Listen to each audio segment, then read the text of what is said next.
Gerehu supermarket robbed again.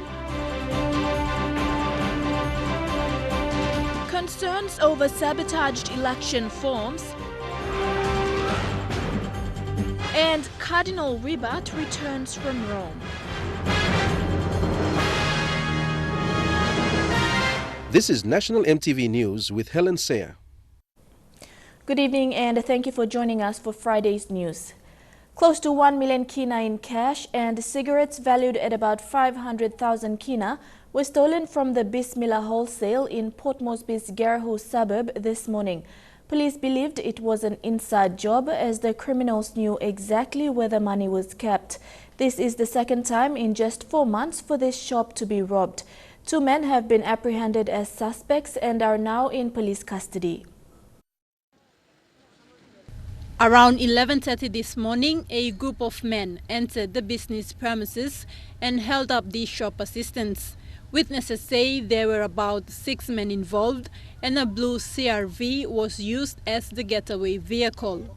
Once they were inside the shop, they directed one of the shop managers to where the money was kept and cut off cables connected to the security cameras before escaping with over 800,000 kina in cash.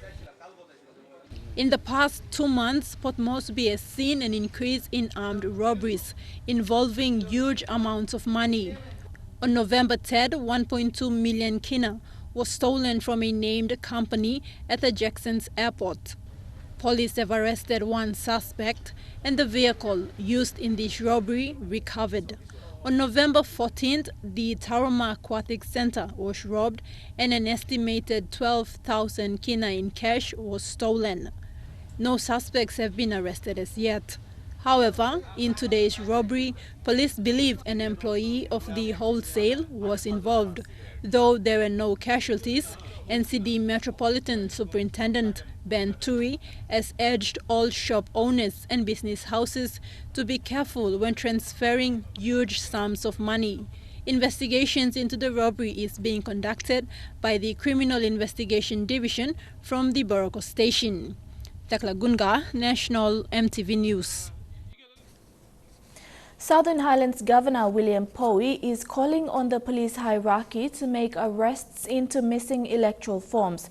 This comes after officials were surprised to open an empty container that was supposed to contain electoral forms update.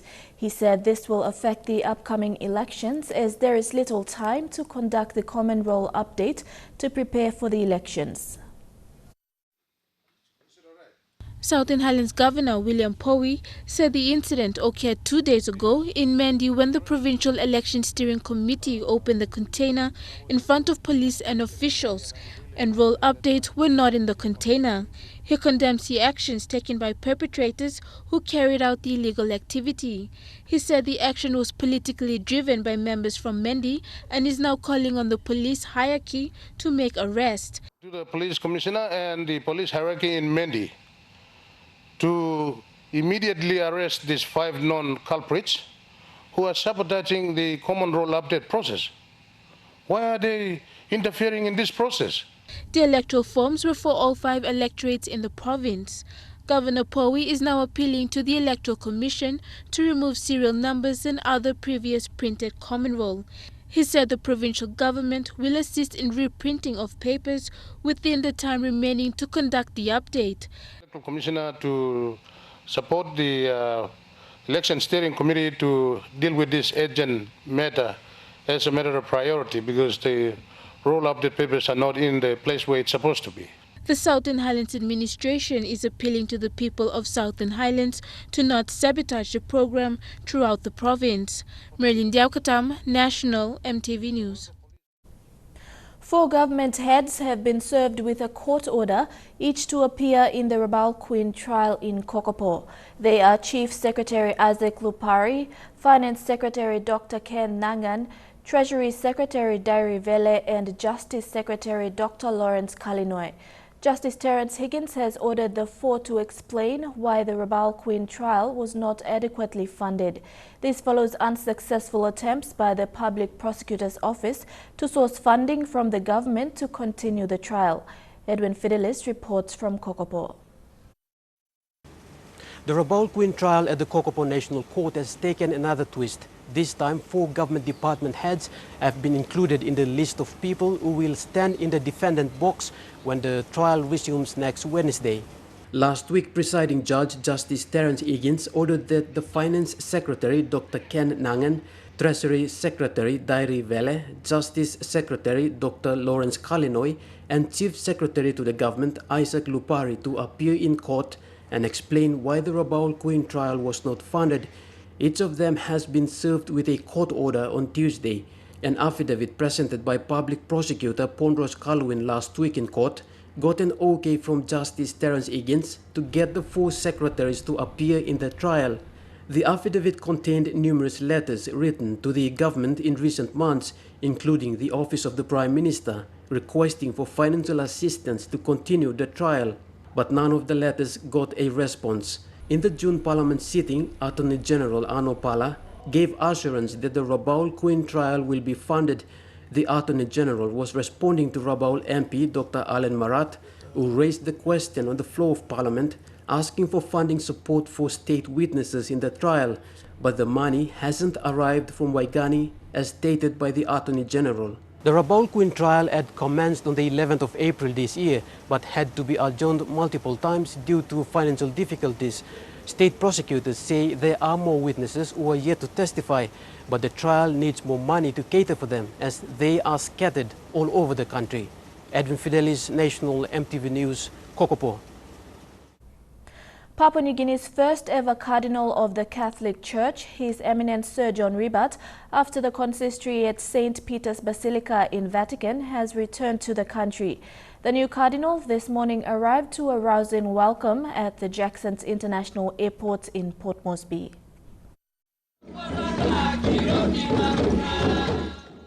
The Jackson's International Airport ceremonial park was filled with angelic voices and echoing sounds of traditional music and chants since street this morning.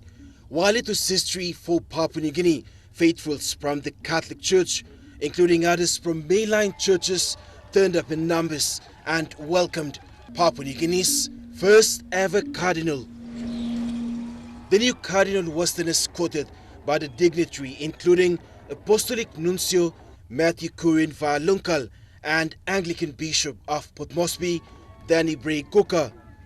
The Cardinal's official dress code, the red hat and robes, caught the crowd's attention, especially children who were amused when he gave his blessings. His Eminence Cardinal Sir John Ribat was accorded the customary welcome in the Tolai way. In his speech, he said all churches must build the journey of faith alive in Christ, the way, the truth, and the life.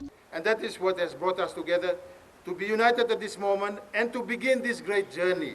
Journey of faith, journey of hope, and a journey of building this unity in all levels of our life.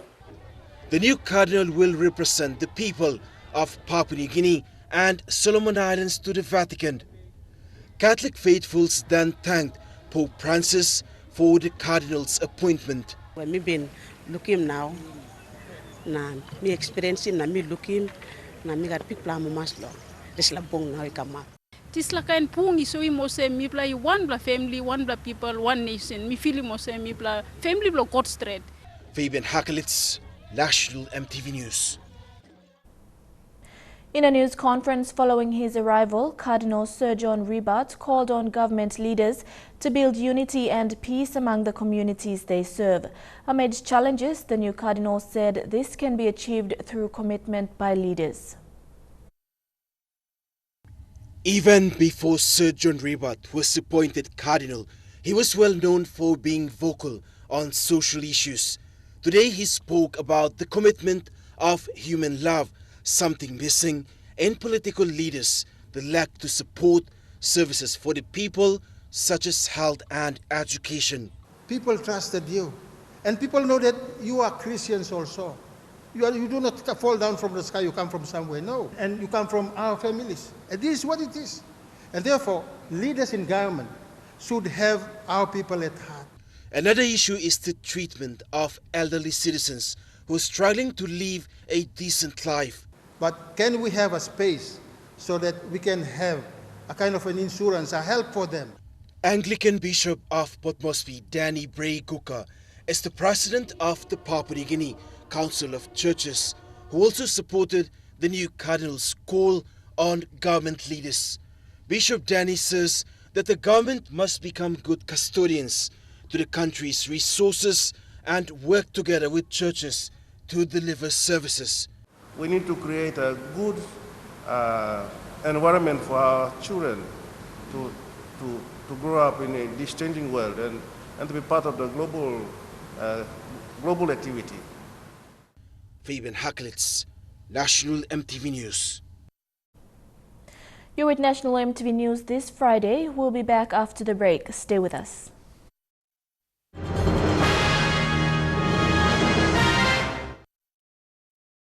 Welcome back.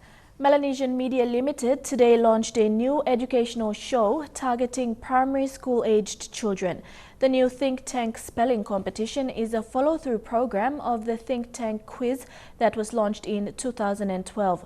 The shows are designed with a vision to create a knowledge-based program relevant and helpful to young Papua New Guineans.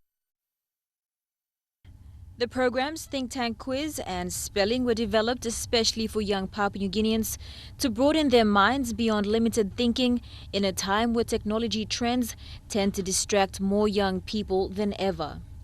Following the success of the Think Tank Quiz, the producer and creator John Kama realized the importance and relevance of developing another show similar to the quiz. On the occasion of the TTS launch, Mr. Kama emphasized the relevance of the Think Tank Spelling to children's development and learning today. Think Tank Spelling Show. So it is a sister show of quiz, both educational. We want to support education of Papua New Guineans. English is it's more like not our mother tongue. It's a third language, we would say. And we've been struggling. So such a show that we could use to engage students after hours would be really helpful. When kids go home after 3 o'clock, they think that it's a free time. They can go and watch movies and they can be on Facebook and they can go and just be outside and they don't have to do anything with school.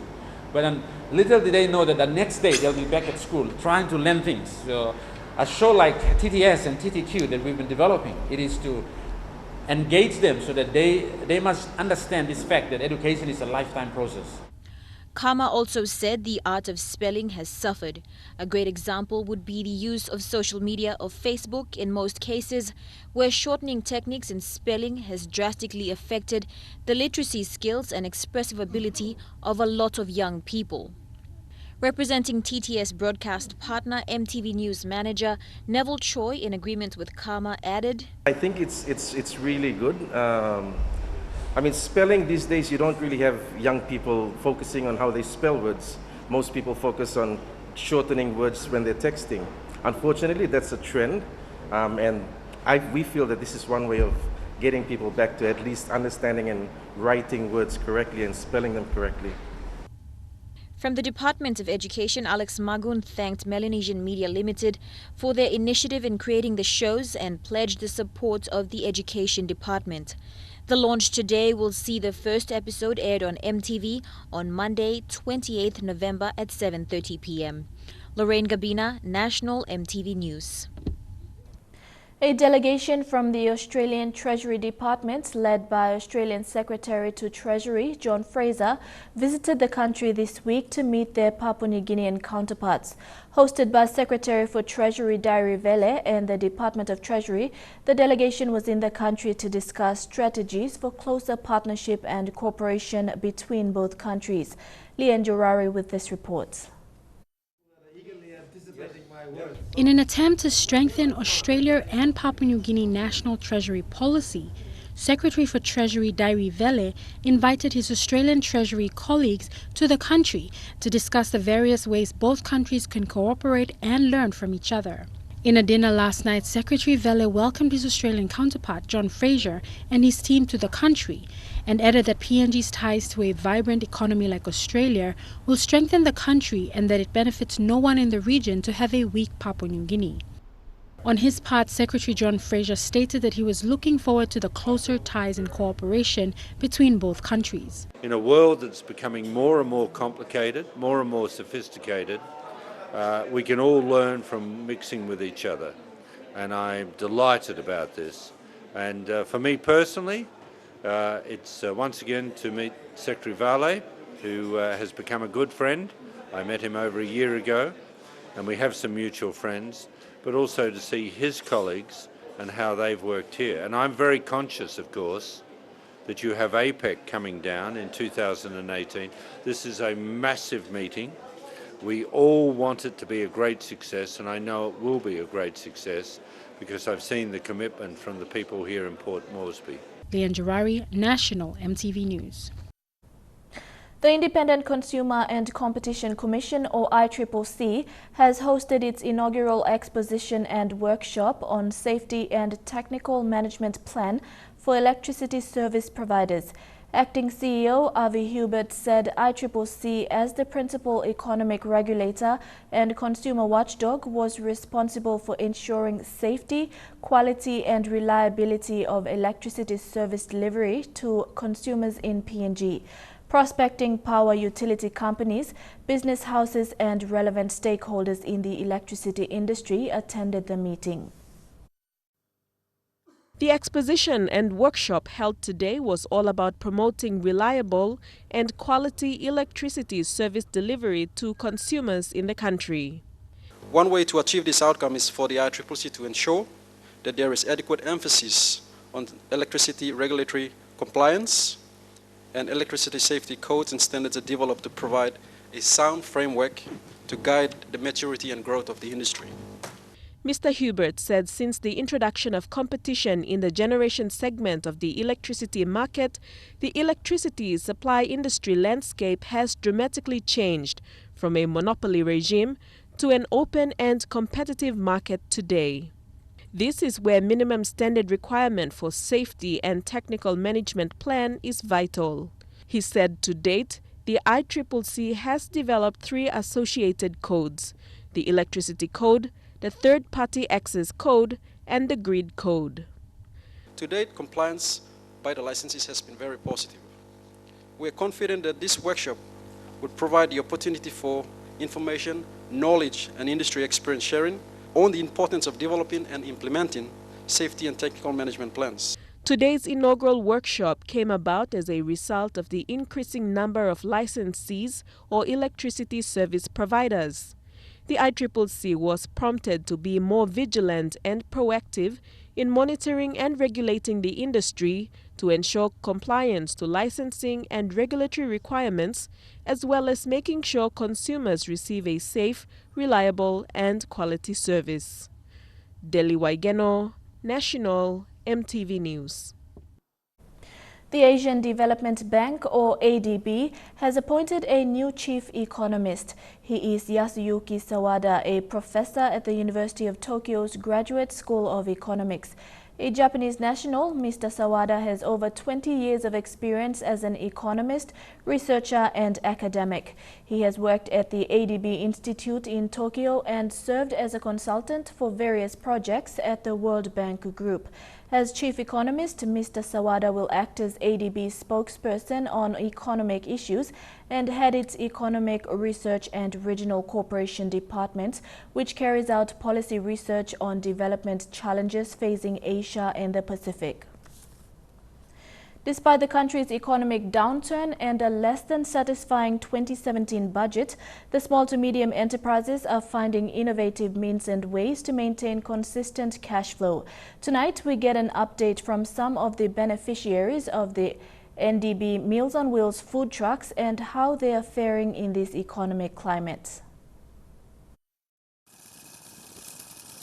Since its launch in June this year, NDB Investments' Meals on Wheels food trucks have garnered serious interest from entrepreneurs. The convenient food trucks have revolutionized the food industry in Papua New Guinea, welcoming the idea that food can be quick and nutritious at the same time. Driving around the city, one can recognize the bright red mobile food trucks parked in places that generate serious foot traffic, like next to banks and Waigani's government precinct.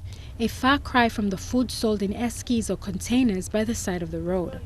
Janine Garep is a proud owner of a Meals on Wheels food truck and shares about her experience. I'm a big eater myself. So when it came to a business idea, most people went for taxis and the norm, and I thought, why not do something that I know and I'm passionate about. And then why not do something that's different, like that's not common in PNG. With the country's cash flow problems and the allocation towards SMEs hardly making a dent in the national budget, entrepreneurs are managing with what they have. And obviously with all of the priorities the government has in funding health and education infrastructure, the elections coming up in APEC around the corner,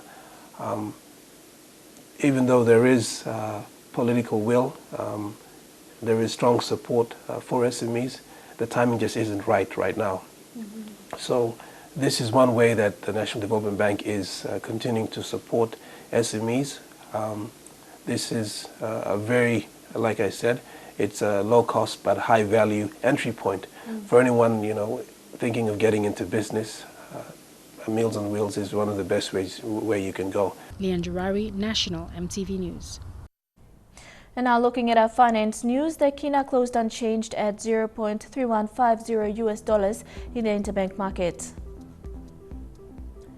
At Bank South Pacific, your kina was buying $0.3075 $0.4129 Australian dollars, $0.2888 euro, and 34.57 Japanese yen. Looking at commodity prices at New York close, gold closed lower, copper closed higher, while coffee and cocoa closed the day unchanged. Palm oil and crude oil closed lower, while copper closed the day unchanged. And on the stock market, the Dow Jones closed at 59.31 points higher, the ASX is trading at 22.72 points higher, and the All Ordinaries is trading at 21.54 points lower.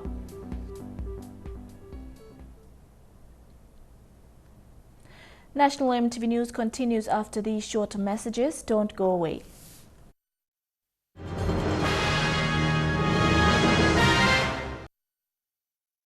Welcome back to the news. East New Britain Governor Erman Tobining Jr. has announced the funding of 2 million kina for the upgrade of the Jakinot Bay airstrip in Pomio. Jakinot Bay is the only airstrip in Pomio that has regular flights and is accessed by much of the district's population.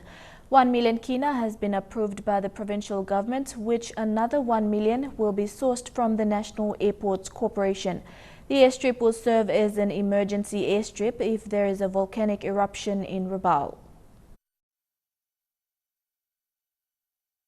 We've just signed an MOU with National Airports Corporation through the Minister for Civil Aviation and of course the member for Pomio, releasing 1 million counter-funding with NAC for upgrading of Jakinot Bay airstrip, which again, after completion, then we can start lending the Helling PNG through the airstrip. A senior doctor at Leys Engau Hospital says there is still no change in the negative trend of health services and the provision of medical supplies after 41 years of being independent. Doctor in charge of Engau's Accident and Emergency Unit, Alex Peawi, says women, children and even men are still dying from curable diseases and health facilities are deteriorating. Dr. Piawi says Engau and other hospitals in the country are running out of basic medical supplies and other consumables. Piawi says while the government focuses on improving the big city with infrastructures and sporting facilities, the health sector is suffering. He questioned how much of the revenue that the country makes actually goes down to the people in the rural areas. Basic antibiotics, we don't have them. Well, what is happening?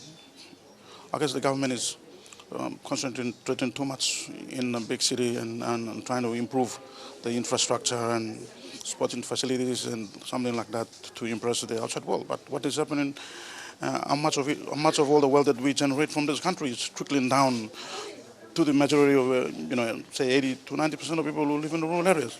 Piawi says the shortage of health workers in the country is another problem. He adds while the government is having talks with the Cuban government on recruiting doctors into the rural areas, it will not solve the sector's problem overnight. The doctor made these remarks after X29, a group mostly made of nurses at the hospital, donated VP Shan's medical equipment used on patients suffering from hydrocephalus. Basically, there was a lot of them coming in, so there's two ways to manage these patients. So one is you can give medicine, and the other one is you help by doing surgical intervention. So for the medicine we were able to give, but we weren't able to help with the surgical intervention. And that's why we decided as a group, X29, to do some fundraising and to fundraise specifically to buy the VP shunts. Pediatrician Dr. Rosemary Kipalen says they have been treating patients without the VP shunts for about a decade now. The 10 new VP shunts cost about 6,000 kina. Mataluwis, National EMTV News, Leh. Villages just a half an hour's chopper ride away from Port Moresby still lack basic services and infrastructure like electricity, running water and roads.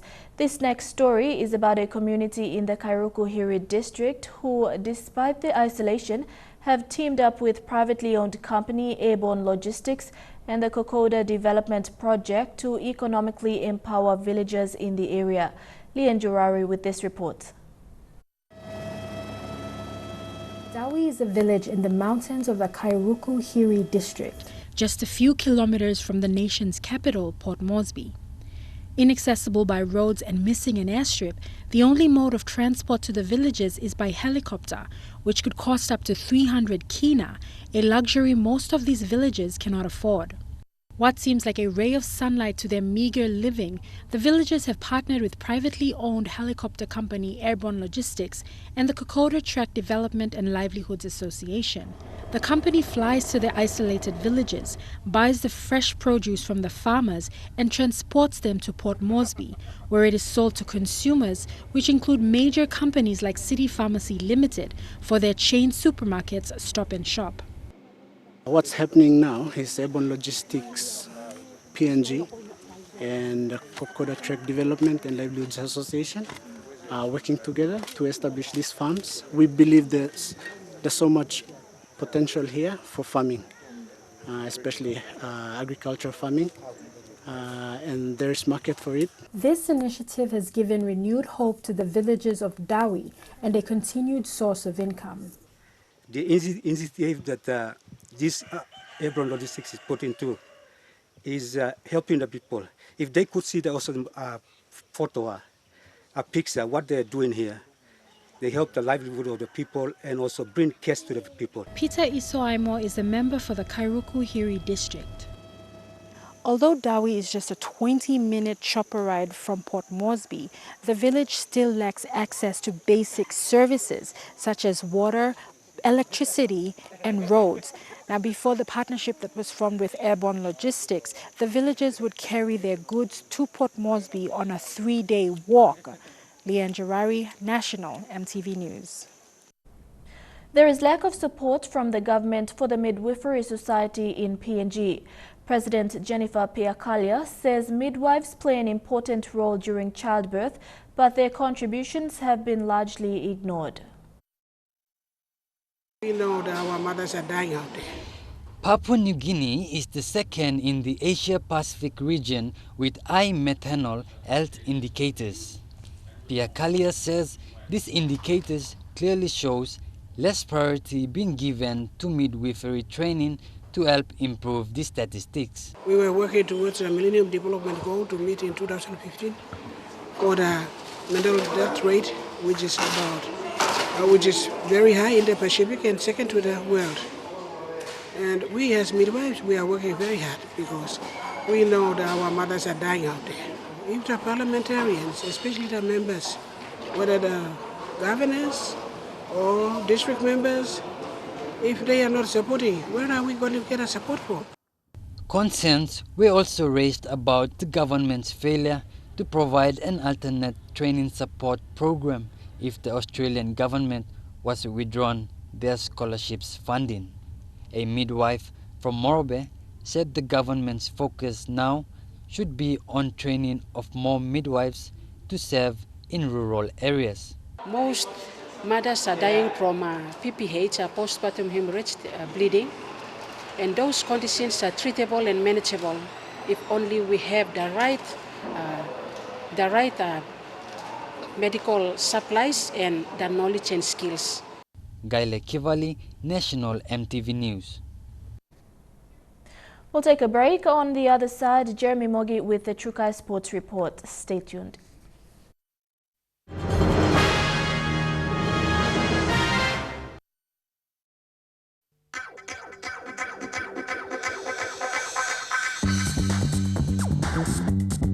Chukai Sports.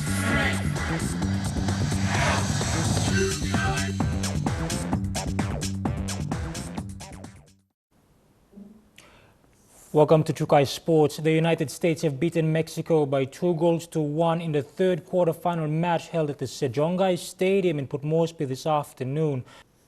Japan has qualified for the semi-finals after beating Brazil 3-1 at the National Football Stadium.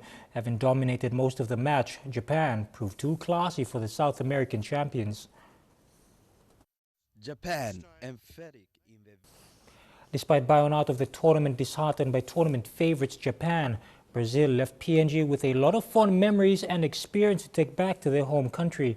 The South Americans were teed off with souvenirs and well wishes from the local fans at the Jacksons International Airport today. Chukai Sports continues after the break. Stay tuned.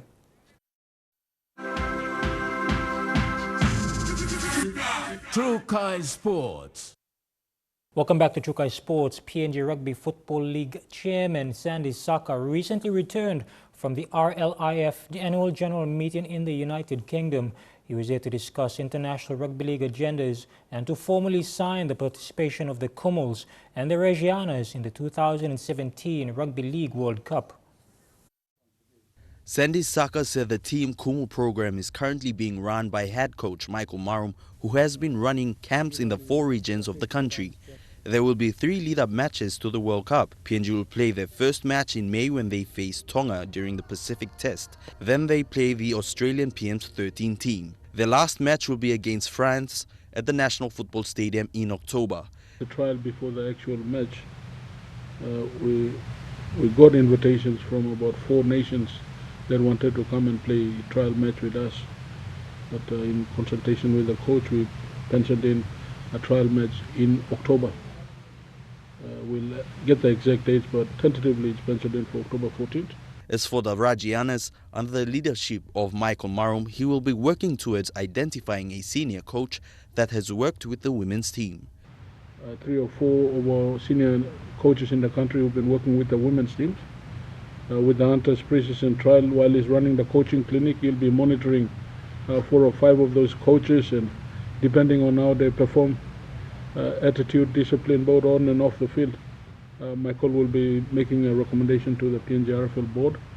PNG RFL has liaised with Queensland Rugby League to attend the Queensland State Rugby League Championship to give the team the international experience needed. Over to the Hunters, due to the FIFA Under-20 Women's World Cup, their training camps have been delayed by 4 weeks. They go on for 3 weeks and then they take a Christmas break and come back in January to do further 6 weeks of pre-season. There are plans of building a Hunters camp. The PNG Sports Foundation, through Chairman Graham Osborne, they own a piece of land that they've made available to the Hunters for us to build our Hunters Academy and Hunters Village. So currently we're meeting, tomorrow, since you raised it, tomorrow we're meeting with the architect, with Coach, because Coach has to tell the architect what he wants that village to be like in terms of accommodation, lodging and other facilities. Elijah Levitt, National EMTV Sports. That ends Chukai Sports. The weather details with Helen after the break. Chukai Sports.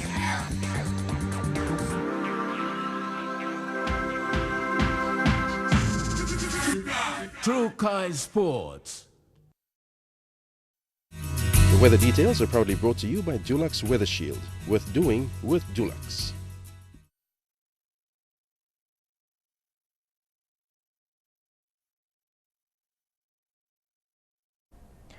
Looking at the weather forecast for tonight and tomorrow in the southern region, mostly dry in Port Moresby and fine in Daru, Kerema, Alotau and Popondetta. In the Momasi region, mostly fine in Lae and Medang and a shower or two in Wewak and Vanimo. In the New Guinea Island region, a shower or two in Lorengau and Kavieng, mostly fine in Kokopo, Rabaul, Kimbe and Buka. And in the Highlands region, brief showers, then morning fog in all centres. The weather details are proudly brought to you by Dulux Weather Shield. Worth doing with Dulux. And that's the way it is this Friday, the 25th of November 2016. Coming up next, the FIFA Under-20 Women's World Cup quarter-final match between Germany and France. From the news team, pleasant viewing. Good night. Wash our feet, hand in hand, let's stand as sisters with equal skills. Unity and peace we shall find. Bring the world with signs of